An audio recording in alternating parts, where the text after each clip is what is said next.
a long time ago.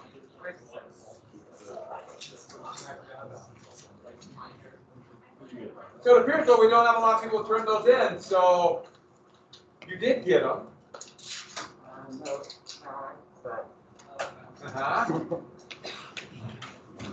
So who did the practice test? Huh? Well, you did it? Did you do it? How did you do? Oh, very good. I will give you a little credit for doing it. Good. If you get over 60%, you're in good shape. And trust me, I know. There might be some hard questions, easy questions, you know, of course, it's whatever you get on a standardized test. But it's 55 multiple choice, and it is the biggest hunk of the exam. The second biggest is the DBQ, and then the rest is kind of wrapped up in the short answer questions and then one essay. And to be honest with you, the DBQ is the one that worries me the most because you get no choices. You just get one and that's it. Oh, I was going to record them today, but a bunch of stuff in the big Lenny parade came up, so I wasn't able to do it this morning. So I'll get them recorded. I'll get them to you tomorrow. So I'll get them in the grade. I'm sorry. Yeah. Wait, so we're doing an DBQ and an essay? Yeah. And 3 short answer questions.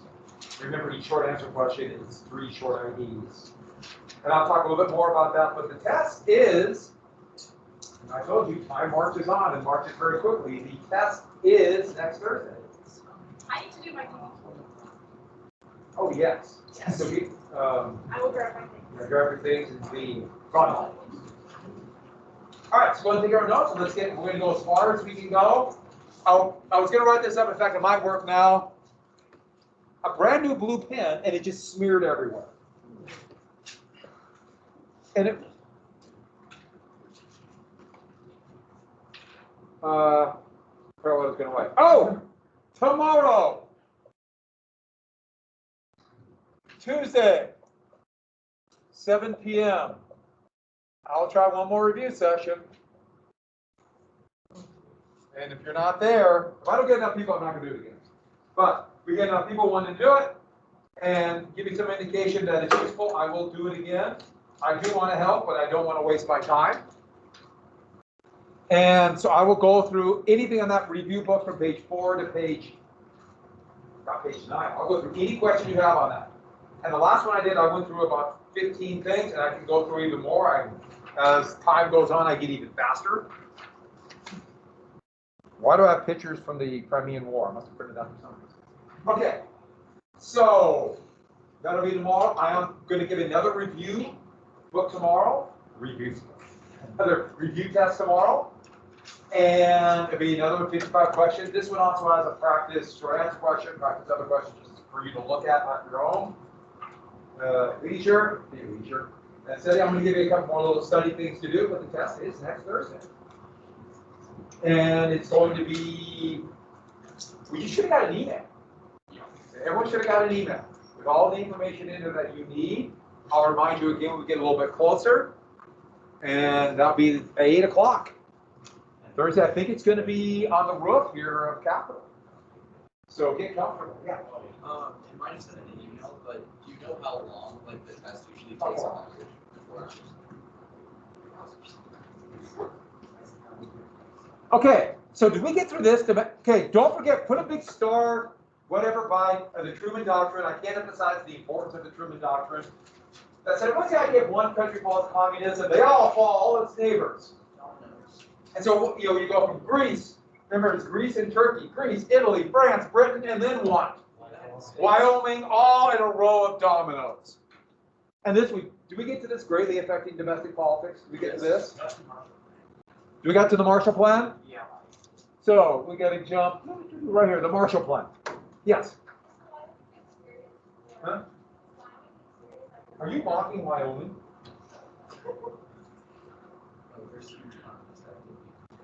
No. Wyoming. No, it's not. I just said Wyoming for that. I think because Wyoming, by the way, the census is going to come out today at about 1 o'clock. And there is a shot Montana might get another seat in the House of Representatives and therefore another electoral vote. There's a slight shot. Or we might have a massive the biggest house district by even more. So the Marshall Plan, and the Marshall Plan, we get to this all rebuilding Western Europe, and originally they offered to the Soviets basically saying, if you give up your communist or give up your dictatorship, we'll let you have it. Nope. He asked for 48 billion, got 12 billion.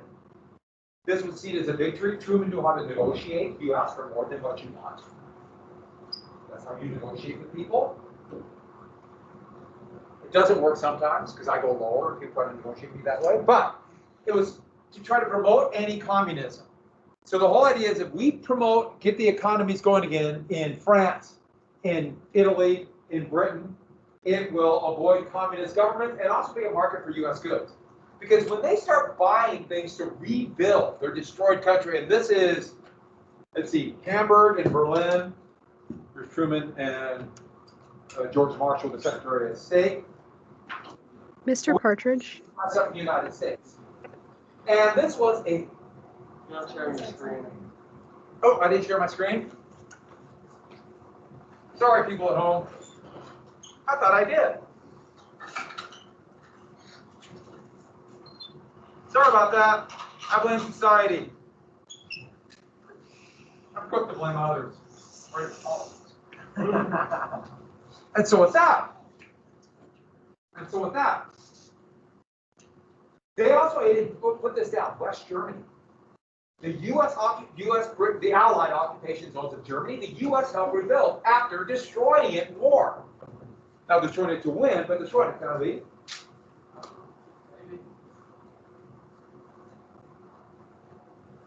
You seen it out? I will be back. And so, just random appointments. Good. And it wasn't part of the Marshall Plan, but the United States also gave money to rebuild Japan. With the idea being they won't either go to communism or, just as important, fascism. But another law will be created, and this is 47, but it really started taking effect a little bit later. That's why I put it a little bit after the Marshall Plan. The National Security Act. And this is going to stem out of the Truman Doctrine. It's going to stem directly out. So put a little arrow to the Truman Doctrine. Directly because of this. Now, there was a Department of War and Department of Navy. It created one Department of Defense. So basically what it did is it created the three main branches of the U.S. Armed Forces, the Army, Navy, and the Air Force. The Marines are part of the Navy. And if you want to have fun, go tell a Marine, especially a long-time Marine, that they're part of the Navy. They just enjoy that, and you have a lot of laughs. What about the Coast Guard? The Coast Guard is technically part of the armed forces, and it is an important part, but it's still, it's not direct military. Even though we're the ones who piloted the landing craft, most of the invasion for Coast Guard. And you notice a new branch of the service was created, the Air Force. They thought this would be more efficient. It turned out to be even less efficient. If you know anything about the procurement system in the Defense Department, let me rephrase that. If you know anything about the procurement system in the armed forces, your head will explode or already has. But once you begin the idea that we must look out for potential communist rebellions, we need spies. This did not exist in large numbers, at least especially outside the military. Taking the OSS, which was U.S. War Department spies in World War II, they created the Central Intelligence. And the CIA's #1 goal is to gather espionage outside the borders of the U.S. It is illegal for the CIA to spy within the borders of the United States. And it was also illegal for the CIA to do anything other than espionage. Remember, espionage was spying up until 2001. Now, the problem is, spies by definition operate in secrecy. So how would you know where they're spying? Or if they're actually committing sabotage or even assassination. After the September 11th attack, they gave the CIA the ability to commit sabotage and assassinate people, which they do on a daily basis with drones, and including American citizens. And that's another story for down the road. But even a bigger organization was the National Security Agency. And this gathers intelligence all over the world outside the borders of the United States, but since it operates in secrecy, we don't know where it does it. So they're the ones who read your email. Huh? Those poor people. Yeah, I know. Actually, they rarely read it. What they do is they store it and then go back after the fact and look at it for if they want to get somebody. There's too much to read. And they do other things like that, but this is even bigger. NSA is even bigger than the CIA. Now, inside the United States, the FBI would do domestic spying. And they would soon gather files on all sorts of people looking out for potential communists or enemies of the state. The FBI would soon be involved in covert operations, infiltrating units or infiltrating organizations all over by the 1960s, illegally infiltrating and wiretapping civil rights movements or anti-war movements. In fact, by the 60s, the FBI is even actively trying to get Martin Luther King to kill himself. That's how opposed they were, and the assumption was that he was a communist. He was not a communist, he was a socialist, but that's another story too. I also created the National Security Council within the executive branch of all the most important national security cabinet level posts or agency posts, and one national security advisor appointed by the president to coordinate this. So national security has become one of the most important elements of the White House and the executive branch. And I think you might see what's happening here. All of these out of the executive branch. This is going to give the president unbelievable amounts of power. Unbelievable. In fact, that's what I said. Power goes up. But even more than just that. Because of the threat of nuclear war, the National Security Act basically allowed the president for warlike powers without a declaration of war. Now, the assumption was there might not be time to ask Congress for a declaration of war. So the thought was Soviet bombers, if they were going to attack the United States, would fly over the Arctic the fastest way to bomb American cities. They would not be picked up on any radar, especially in the early 1950s, until they got to the very southern part of Canada, best case scenario. So at best, 2 hours? Warning? Not enough time to ask for a declaration of war.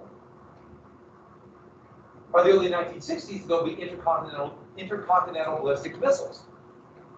Shot over the Arctic, you have minutes.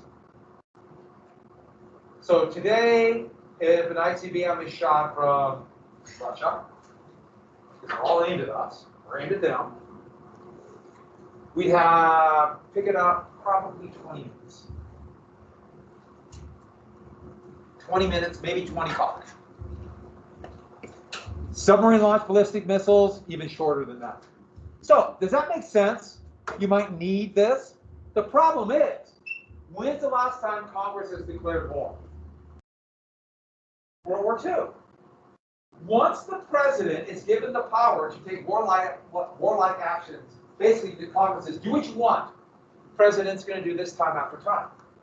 Truman, there's no declaration of war when he's going to send hundreds of thousands of U.S. troops to South Korea. And so on to this day. So this basically gave the president the power doing anything the president wants. Now, of course, Congress can say no, but no member of Congress wants to be in this context. Remember that when I talked about stop-down communism? They were all afraid. I guess when I said I'm blaming others, that'd be for a good politician. No, the number one thing politicians are scared. Which is kind of understandable, but they're scared. Next. So this would allow the presidency to operate under the veil of secrecy, a shadow government. By definition, you can't tell people you're spying on them. It doesn't work very well. Hi, I'm a spy. What's going on? Not only do you have to keep that secret, but you can't let people know even when you gather information. Because if it's known that you've got information from somebody you're spying on, they'll shut the door. They'll stop you from doing it. So you got to keep that secret. And once you allow for a shadow government, Once you allow the president to operate with a veil of secrecy, they'll be able to justify virtually anything and keep it secret because we'll never know under the argument of national security. That was the argument to spy on civil rights leaders. That was the reason they would actually use agent provocateurs to get anti-war protesters to attack the police in a number of things. Or not really attack the police, but do something where the police would attack them. Heck, that's going to happen after September 11th, at least 20 times. Where they found some waifs who thought they would become heroes and commit terrorism and got them to ask for bombs or something like that. Heck, Richard Nixon, by the way, these are all the presidents of the Cold War. Richard Nixon is going to say it was national security and hide an effort to try to subvert an election in the 1972 election, presidential election, which is what we call Watergate. They broke into the Democratic National Committee headquarters to try to wiretap it. The headquarters was at the Watergate Hotel. It's a really ugly hotel in D.C. It's really ugly. But that's where Watergate comes from. And Nixon tried to say it was a CIA, FBI operation involving all kinds of different national security things. Yeah, President Clinton in the 1990s tried to hide an extramarital affair. President Trump tried to hide any number of things, including trying to hide information about business transactions with the government to his hotels, which he was able to keep secret because of national security. So can't you just pretty much do anything you want? By the way, every president will come in and say they're going to be more open and we will not allow this kind of abuse of power. And what does virtually every president do? Why? Why do they do it? When you get the power, it's hard not. Power does corrupt. Out there. Here, no, I'm a benevolent-ish dictator, right? I did ish. I mean, I'm not, okay. And in 48, the United States began their first peacetime round. So this is a big change, isn't it? National Security Act is going to create a national security state. And it will be the justification of the national security state. This is my cartoon of the U.S. involved in war in Asia. So it's actually about Herblock, great cartoons about Vietnam, but it could apply so many different ways in Asia. And we're still there. And you combine that with supporting dictators, you're going to need some problems down the road. Wow, is there going to be some problems down the road? Carter would be known for that grin. Okay, so we got more fun. Okay, well, yeah. He actually was a broker, but made a big deal that it's so yeah. Yeah, he made when he was a little kid he was, but they had peanuts and little buns with a peanut. I had a plastic peanut thing from his campaign. True story. And then for whatever reason, I decided it didn't have an opening, and I put like nickels in it, and I ripped it apart because I wanted the nickels. I was not 40 million nickels, but today it'll sit on eBay for like $700 or $800. Hey, but you got those nickels. But I was able to buy, because back then, 5 nickels would buy you candy bar. Things are a little different back then. There's been a lot of inflation. Moving on, the Berlin Blockade.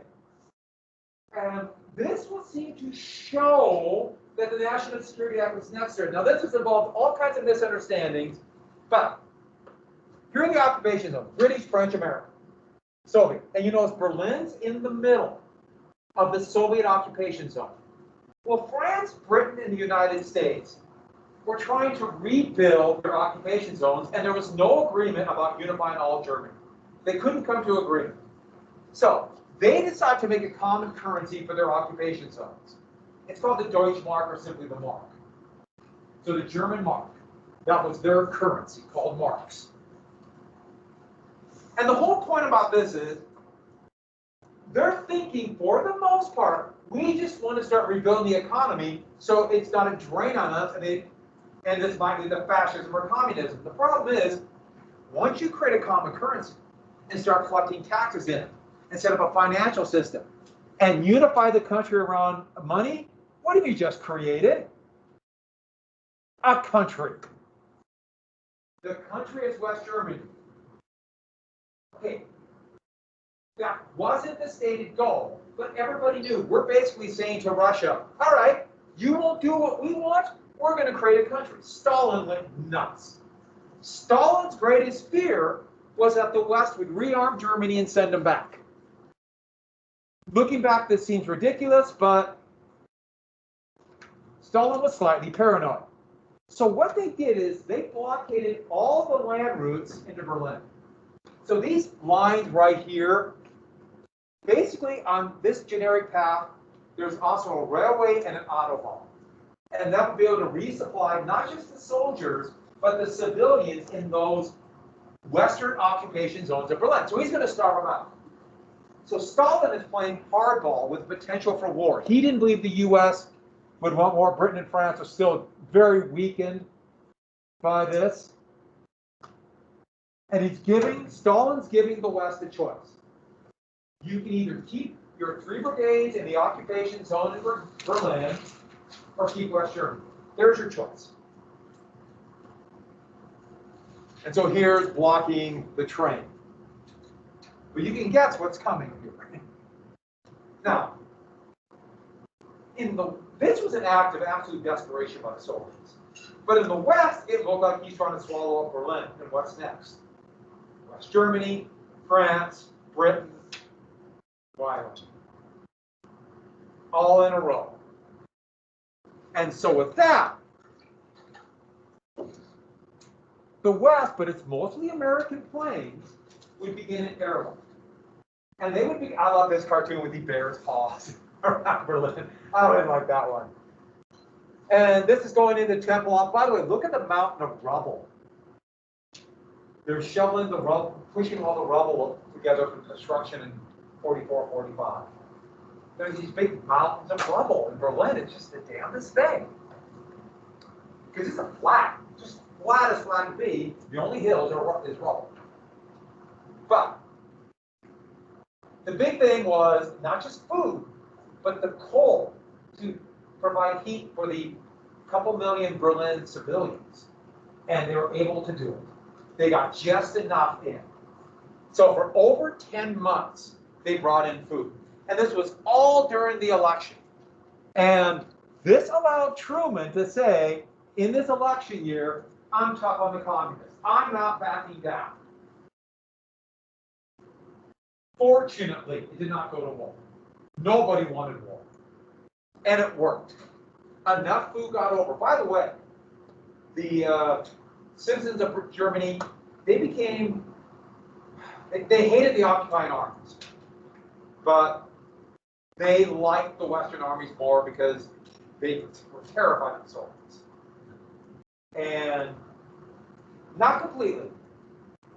You know, my dad was a draftee, and he was in Germany in the mid-50s, and they were still told, don't leave the base after dark. You might get beat up. Things like that. It was still pretty rough. So Stalin finally backed down. He opened up the routes. But once this happened, you could argue this is when the Cold War became completely hot. In fact, this is when they started calling it the Cold War. Because nobody can go back. Once you go to near war about Berlin, both sides now are stuck. They're committed. And these are advertisements for Boeing, and Magpul made containers. Companies are starting to realize, wow, this Cold War, we can get rich. So with that, the United States would create a massive military alliance, the North Atlantic Treaty Organization, NATO, which still exists today as a military alliance. And this is 1949. Did I put the year in? I should. 1949.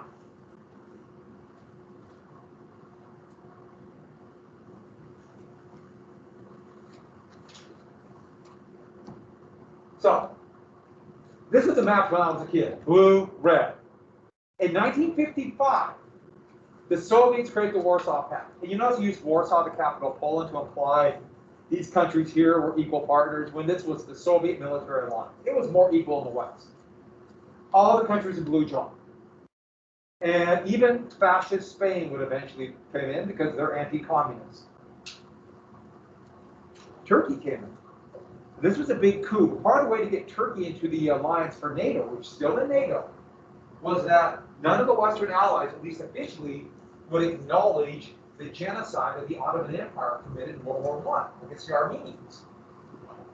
And Biden, just the other day, which was Armenian Remembrance Day, because April 24th, 1915 is considered the first day where they begin to round up leaders in the Armenian community who would be executed by the Ottomans.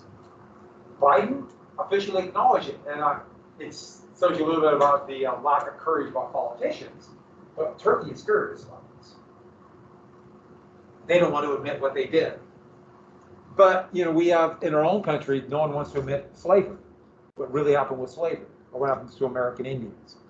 So, don't think, wow, Turkey's so bad, how could they not? No, everybody has issues. We have to deal with our own too. So with that, this massive military alliance for the first time in history. Also, the United States, this actually happened in 44, but it was a conference, wartime conference, would have great effect after the war, called the Bretton Woods Conference. And it was to provide financial stability for all the world. And it would create this stable financial system based upon the dollar. With the idea being the U.S. came out of the war so strong, especially compared to its competitors that were so weakened by the war. And they would promote Keynesian economics and social democracy. So a combination of some socialist ideas with capitalism. So all across Western Europe and Japan, you're going to get such things as there'll be health care for everybody, college education for everybody, some kind of safety net for everybody, and Keynesian economics. Now the U.S. did not do a lot of that. The U.S. did some. But that's why if you go to Europe, it's just different. And that's why the times I've been to Europe and I've talked to people there, and they're just, I've had people ask me, so Americans really go bankrupt because of health expenditures? And I said, most bankruptcies are because of that. They just can't wrap their mind around that. Really? Nobody goes bankrupt here. So it's a difference. Why? So they don't become fascists or communists. That's the big thing. They don't want them to become fascists or communists, keep a stable economy. Bretton Woods would break down for lots of reasons, but partially because of the revival of conservatism in the U.S. and a little bit in the West, Western Europe. This in Western Europe would be known as neoliberalism.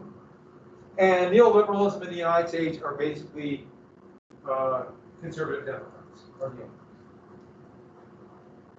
economically, I'm talking economics here. Like Barack Obama was neoliberal. Joe Biden was always too. Democrats are pretty conservative too. Republicans are very conservative. But Biden has changed. We are definitely in a crossroads. Isn't this exciting? We got pandemic. We have climate change. We have attempted insurrections. We have economic change, and the vigilante parade. All together as ones, right? And where would the vigilante parade be? Right out there in the parking lot. And guess what you have the day before the vigilante parade? An AP exam. So, post-war United States a little bit different. And the thing about the post-war United States, we have to do just a few things. First off, in 44, Congress would pass a GI Bill. And I mentioned this before, over conservative opposition. Now, back then it was conservative Republicans and conservative Democrats. And the GI Bill, the one that most people know about today, would provide significant financial aid for veterans for what? Yeah, for college. For college. Basically free college for veterans, at least in public schools. And conservatives have opposed this. A number of different times conservatives try to cut it back. But it's still here. In fact, it's been expanded a little bit. Most people I know are thinking about the military. If you're thinking about it today, one of the big reasons I bet anything is GI Bill. It's huge. After a few years in the service, come out with college paid for. A lot of hoops, because that's the way things are. But it also provided mortgage insurance for veterans for homeowners. This is a big law. But it's kind of the last gasp of the liberal New Deal. Next, but there would be a post-war depression. You think about all these factories converting to consumer goods, there's a shortage of consumer goods, people came out of the war, want to forget about it. I mean, we might even see a little bit of inflation in the summer here, which is so weird. We haven't had inflation in 40 years. Because if people, if we do come out of the pandemic, which looks fairly good, but still problematic, there might be a big rush in demand and prices will roll. We might see it. It's so problematic. It's so, we're going to get flare-ups, and I think most of you probably heard what's happening in India. It's inconceivable what's happening there right now. I can't even wrap my mind around it. That's my God. But in 46, because of this depression, and also the Democrats have been in control for so long, Republicans swept the midterm and won the House and the Senate for the first time since 1930. And their goal, well, actually the leadership of the Republicans wanted to get rid of the New Deal. They knew that would be hard. But they did pass one very important law to really kneecap the New Deal. And it's still the law today. The Taft-Hartley Act of 1947. And it was specifically designed to destroy unions.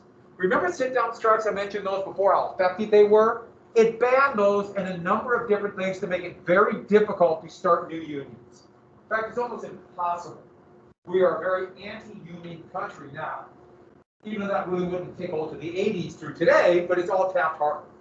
Truman vetoed it, and future Democrats talked about getting rid of it, but never did. And this would really begin to erode labor unions in the 1980s.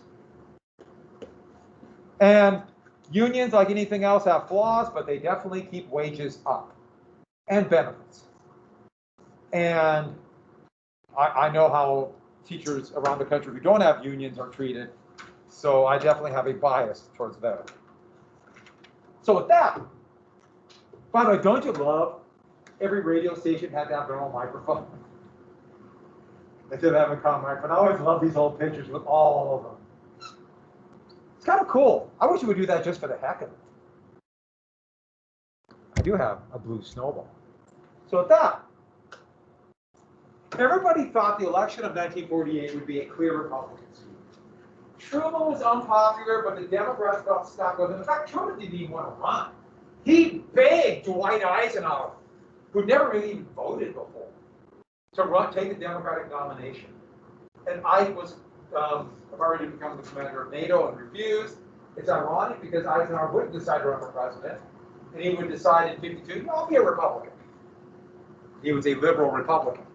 But anyways, his program, though, once he got to the quarter, Truman's like, okay, I'll do it. And it's going to be the fair deal. And the fair deal would finish the New Deal. The deal. Yeah, I know. We got the square deal, New Deal, fair deal. The next real New Dealer would be Kennedy, and that would be the New Frontier, and then Johnson, the Great Society. So the three big things.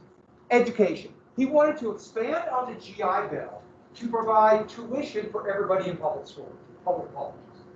But also massive aid for K through 12. There was no government aid for K through 12. A huge program. Huge. This was also part of the third New Deal. Next, some kind of health insurance, run through Social Security. And this would provide the realization that health insurance was coming, or health care was really expensive, and most people could not afford it. And civil rights. And I put down the military because Truman, by executive order, ended segregation in the military. Truman integrated the military. Now, he's a Southerner from Missouri, and he ordered the military to get rid of colored units, of segregation, and to end it right there. And Southerners really did dominate the military. It's more of a Southern tradition, at least at that time. And they said the Army will fall apart if this happens, if you allow black soldiers and white soldiers to fight together. Morale will break apart and the Army will fall apart. Now, of course, not only did that not happen, the most integrated and most open and inclusive body in the United States is the military. There's still flaws, but it's pretty amazing how that happened. I should add, he came in there saying, we're going to end Jim Crow laws. And we're going to allow all people to vote. That was Truman's plan. And what do you suppose happened at that convention? Just like 1860, Southern Democrats stormed out. We will not support civil rights. Southern Democrats left just like they did back in 1860 when they walked out on Stephen Douglas and formed a states' rights party. And they split over civil rights. And they called themselves the States' Rights Party. But everybody knew states' rights was code for segregation.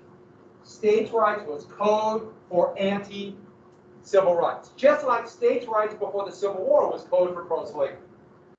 And they also dubbed themselves the Dixiecrats, which is another term right after the Civil War during presidential reconstruction.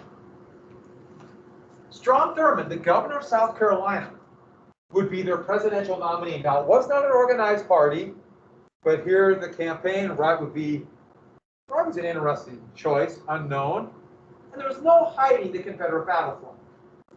The Confederate battle flag, which was more and more being used as a symbol for the racism of the 1920s, would be dusted off as a symbol against civil rights. So all the protests against anybody wanting for equal rights would pull out the Confederate battle flag. Thurmond would later on go to the Senate, and he would be in the Senate until he was 101 years old. Yes? I didn't know it's battle flag and not the actual flag. With the actual flag, they write with a couple flags. Yeah. Colors, but it kind of looked like the American flag. That was the battle flag. There were a heck of a lot more made, and it was more distinctive. Here's the cross, the diagonal cross. So you didn't write this down, but if there's any doubt what Thurmond stood for, there is from his acceptance speech for this one-time political party. That pretty much sums it up, doesn't it? Not that there's any hiding what he supports there.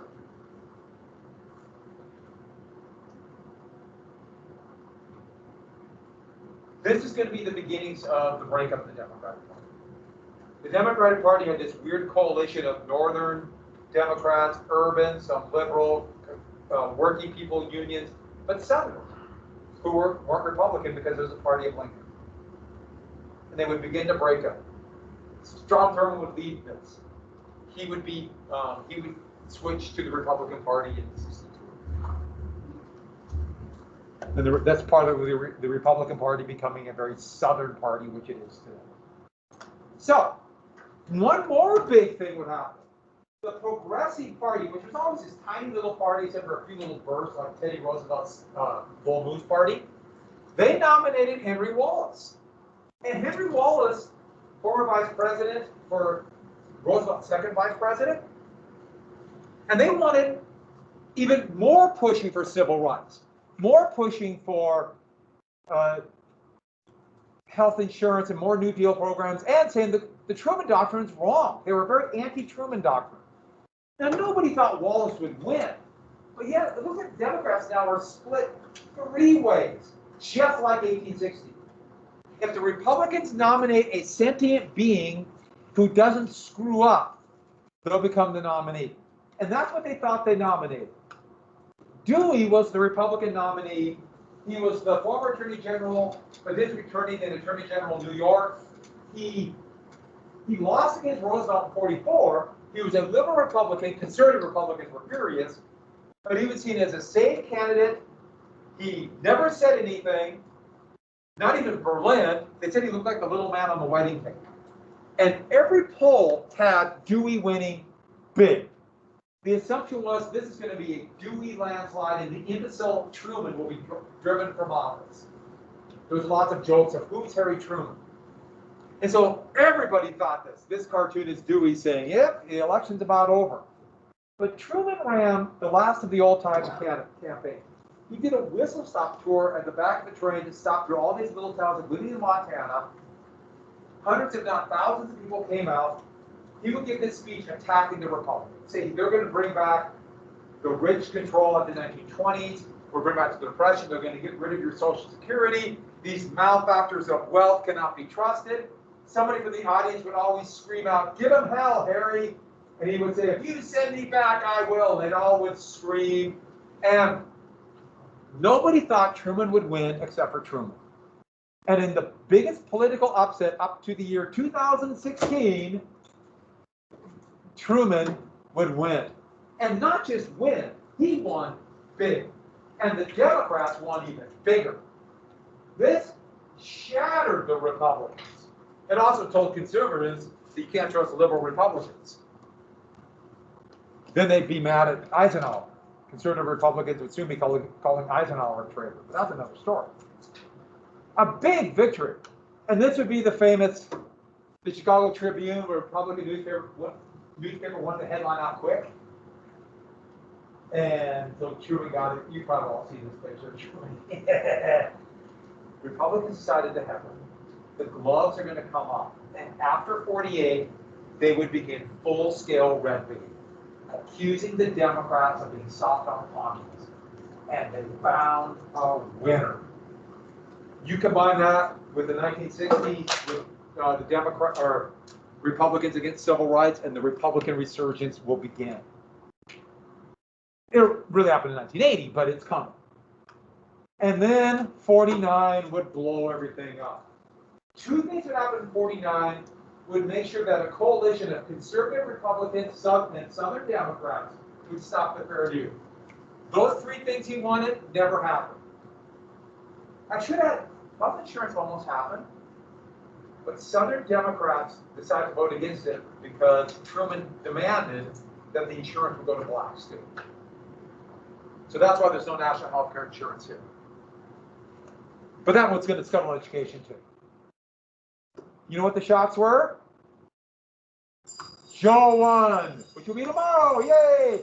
That clock is getting worse and worse. Get it done? Awesome. So, I'm not going to remind you again. If you wanted some of the credit, I was going to give you a little bit for. Oh, did anyone finish that 90s? The 90s on the review packet. I said I would give you credit for that. Extra credit. You're responsible for it. You're responsible from the 70s through the 90s. If you do not get it done, you will still have to have it done. I know. It does kind of suck. Think about it.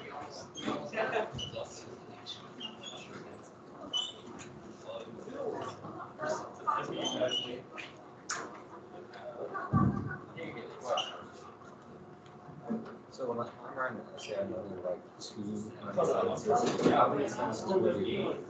Say it again. Normally when I write an essay, I write 2 minute sentences. It's like I feel like I need to just keep it more. How many sentences would you recommend for a document? Just have it. For the document, no more than 2 sentences. Okay. One sentence just basically laying out something you paraphrase from the document, and you lay it out how it connects to your thesis. And try to use outside. Nope, don't. Those are the ones I give on Thursday, so I'll right. Okay. collect them. And then 1 sentence for half. Okay. And the half just should be, like Truman believed this because he went in the war. Just something like that. Thank you, because I put paragraph on page, which is. Oh, you wrote way too much. Yeah. And I'm not saying what you wrote is bad, even though you got a little rambling. Yeah. And I sympathize. I gotta get this down. But the clock is running. And so you want no more than no more than 3 sentences. Okay. Thank you. And then another sentence for 1 or 2 sentences with other outside information explaining how related to your thesis, the topics and questions. Oh my God. You write that, so maybe you won't. That's it. Okay. Discipline yourself. Thank you. Okay, everybody. We did that practice test. Everybody with the practice test, please come up. So I handed out what day? What day did I hand this out? Thursday? Yeah. So everyone, please come in. So we got that done. Please turn it in so I can recycle and use that again. Yeah. You got the same one? Well, grab one of the other ones and do that one. Mr. Patrick, was there a navy blue notebook? What? Was there a navy blue notebook? Is that navy blue? That's how I'm looking at. This notebook right here? Yes. Thank you. I thought I lost my notes. I'm sorry.